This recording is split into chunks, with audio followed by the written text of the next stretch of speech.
Kill the Crows is a fast-paced western shoot-'em-up where you must kill vast amount of crows to survive, unlock gear, and ultimately progress the story of the game.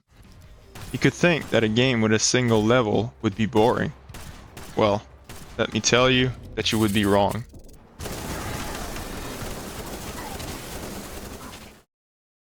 Hi guys, this is Jay. The concept of this game is pretty simple. Aim, shoot, dodge, and trigger powerful showdown until you are unable to stave off the horde.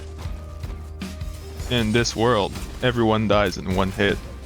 This leaves you no room for error.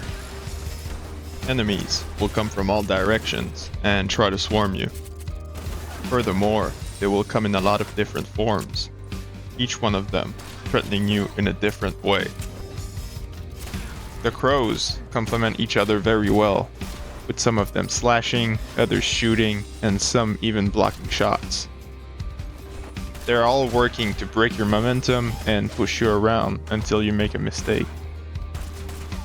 This, on your part, makes almost every shot and reload a tactical decision, in the sense that you have to prioritize certain targets in the horde and choose a good timing to restock your gun. In the same vein, using the environment can force the crows to bunch up. This allows you to concentrate on the general direction. The game seems to be aware when you are doing this though, and it generally won't let you stay in the same spot for very long before spawning loads of enemies in your back. This makes it so you always feel surrounded and outnumbered. When you reach a certain number of kills, a distinct crow will present itself. These crows still die in one shot. What is different about them is that you have to solve a quote-unquote puzzle, if you will, before killing them. This is interesting. It shakes up the game loop and bridges the gap between each difficulty spike. As you progress, there will be new enemy units, their numbers will increase, and the time between each wave will be lowered. The game manages to keep itself interesting in multiple ways. Up first, there is the customization before every run. You can choose which weapon you will wield, each of them having their own reload time, bullet type, and specific traits. These can range from a high capacity and fast firing handgun to a low ammo, heavy hand cannon, which can pierce enemies. Secondly, you can also choose your showdown, which is a bit like your ultimate ability, if you will. These abilities usually allow you to slow down time and pick a number of given targets in a certain area. Some of them allow you infinite range with limited targets, while Growing Hatred, for example, allow unlimited targets in a small circle.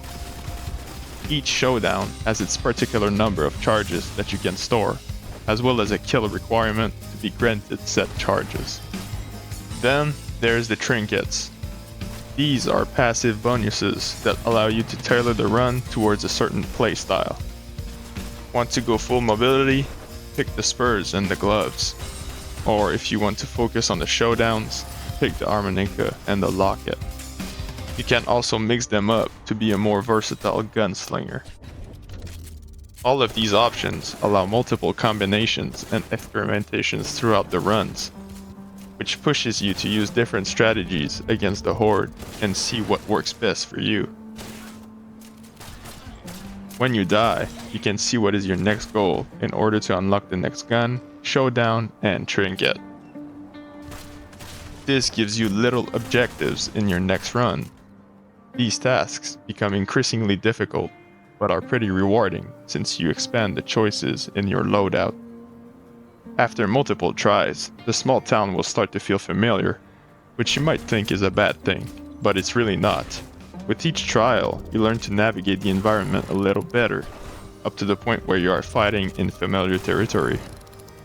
This really changes how you play the game. You now know where you can get stuck, where you can have an advantage on the enemies, as well as the exits if you get surrounded, which you will. Then, if you need to kick it up a notch, you can activate curses, passive modifiers that changes the way the game works, like turning on friendly fires for the enemies, covering the map in fog, and even randomizing spawn locations for the crows. All of these really help to keep things fresh after a couple runs. You might say, but Jay, if you activate multiple curses, wouldn't that make the game unplayable? And I would probably say to you, yeah, it would. It's a fucking nightmare. The story is pretty vague and enigmatic at first. You know that this is Isabella's village, and that she wants to take revenge on the crows.